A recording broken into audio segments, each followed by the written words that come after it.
Parce que, et je ne sais pas si c'est vous qui demandiez est-ce qu'il lisait déjà les décisions. Mais je trouve qu'il y a un extrait de cette décision qui concernait donc Dr Diané Oyegilavogui et Kassori Fofana. Les trois, je pense que le considérant 117 est très intéressant. Je vais vous le lire. De la Cour de justice de la CEDEAO, arrêt du 16 octobre 2023. La Cour estime que la détention des requérants n'étant plus nécessaire, leur maintien dans les cellules carcérales par des artifices juridiques est arbitraire. Par des artifices juridiques est arbitraire. Voilà, vous voyez le terme qui est utilisé. Par des artifices juridiques est arbitraire, surtout qu'il est démontré qu'ils offrent des garanties suffisantes de représentation en répondant librement aux convocations des enquêteurs pendant tous les 2 mois qu'a duré l'enquête préliminaire. Donc vous voyez, on est en train d'utiliser aujourd'hui la justice pour faire l'injustice. Parce que quand Lituré dit que cette décision ne l'engage et ne l'intéresse même pas, lui il est dans la procédure pénale guinéenne. De l'autre côté, il dit Bill Gates, non, il ne sortira pas, alors que des décisions sont prises.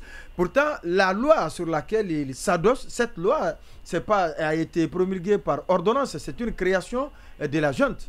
Donc c'est fait à dessein, c'est une loi taillée sur mesure qu'on utilise, qu'on dit non, laissez la justice faire, mais en laissant cette justice faire, elle fait plutôt de l'injustice que de rendre justice aux personnes qui sont victimes d'injustice. C'est de cela qu'il s'agit. Exact, c'est vraiment triste. Et comme je viens d'apprendre via une circulaire que le procureur spécial, à l'instar de tous les magistrats, en tout cas les présidents de cours et tribunaux, sont convoqués ce vendredi par le ministre de la Justice pour une séance de concertation au niveau des dysfonctionnements, en raison des dysfonctionnements des cours et tribunaux. Espérons que ces points-là aussi soient à l'ordre du jour et que le nouveau ministre de la Justice puisse aussi, lui aussi, poser sa marque, prendre sa marque en prenant des mesures fortes, en donnant des instructions fortes pour vraiment un changement de virage, pour qu'on puisse encore croire que la justice peut être la boussole, en tout cas, pour qu'il puisse aussi imprimer un changement, comme c'est l'espoir. On espère aussi de ce côté-là que le nouveau ministre de la Justice puisse se distinguer positivement. La justice, est-ce que la justice a été la boussole? Jamais. Je pense que ça n'a jamais été le cas jusqu'ici. Parce que ce qui se passe, je pense que c'est inadmissible. On ne peut pas l'expliquer. Alors, si vous fiez, ou bien vous vous référez à des articles, des lois aliénant, je ne sais pas quoi encore, pour prendre une décision, on peut comprendre. Mais lorsque vous partez au-delà de ça, vous laissez tout ce qui est article, vous avez déjà fait votre pourvoi en cassation. C'est normal, comme on l'a dit. C'est la loi peut-être qui vous permet de faire ça. Même si quelque part, c'est une loi qui a été instrumentalisée, créée pour être là. Ce n'est pas voté à l'Assemblée nationale. En tout cas, ce n'est pas une loi qui existait, en ce que je sache. Vous l'avez donc créée pour pouvoir se référer à ça et faire un autre pouvoir en cassation pour maintenir l'homme en prison. Ok, d'accord. Puisque c'est vous qui êtes là, aujourd'hui vous êtes fort, vous pouvez le faire. Oui, la loi existe, je suis d'accord. C'est ce que je suis en train de dire. Donc, vous êtes au pouvoir, vous êtes fort, c'est vous que vous pouvez le faire. Il n'y a pas de souci, faites-le. Mais allez jusqu'à dire qu'il ne va pas sortir, il va rester en prison. Ça, c'est autre chose.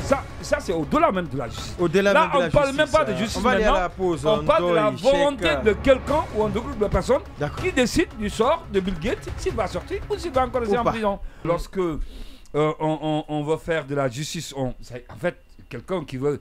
c'est comme si... C'est ce qu'on disait de Chalouette à un moment donné.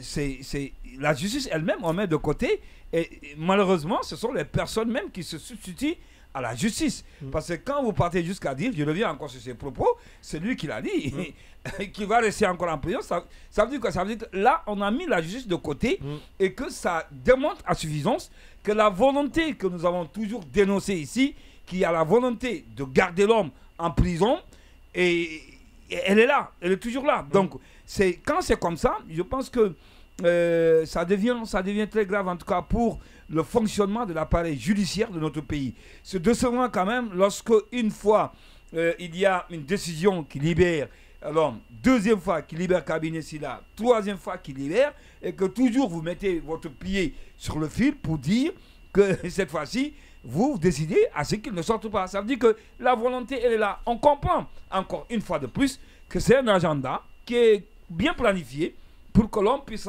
rester encore autant que cela est possible en prison. Et c'est dommage, en tout cas, pour l'image de la justice guinéenne, qui encore prend un coup, malheureusement.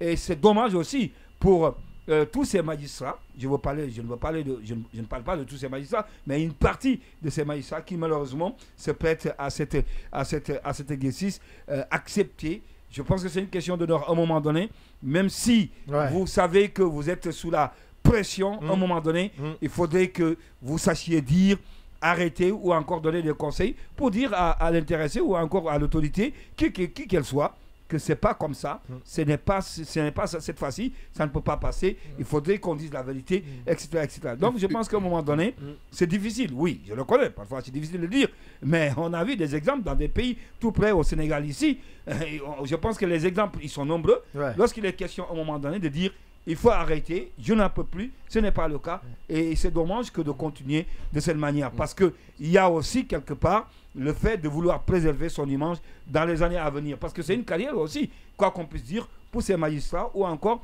ces hommes de robe ou encore ceux qui sont dans la chaîne de l'appareil judiciaire qui ont quand même à un moment donné un honneur à défendre. On doit même comprendre que la vie ne se limite pas à cette transition. Oui. Le ministre Charles Wright, c'est un exemple.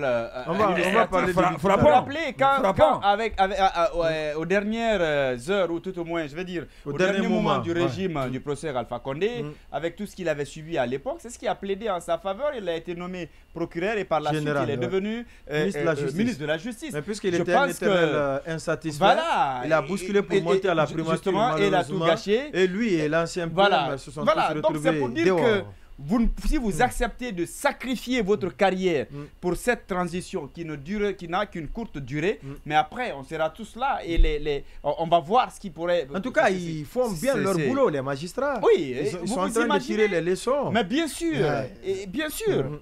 En tout cas, ils doivent, pour continuer avec l'imagerie, avec le football, là aussi il y a une question de fair play aussi dans la justice, savoir perdre. C'est important à un moment donné. Galanterie professionnelle. Voilà, il faut savoir faut être galant. Il faut être galant. Il faut être galant.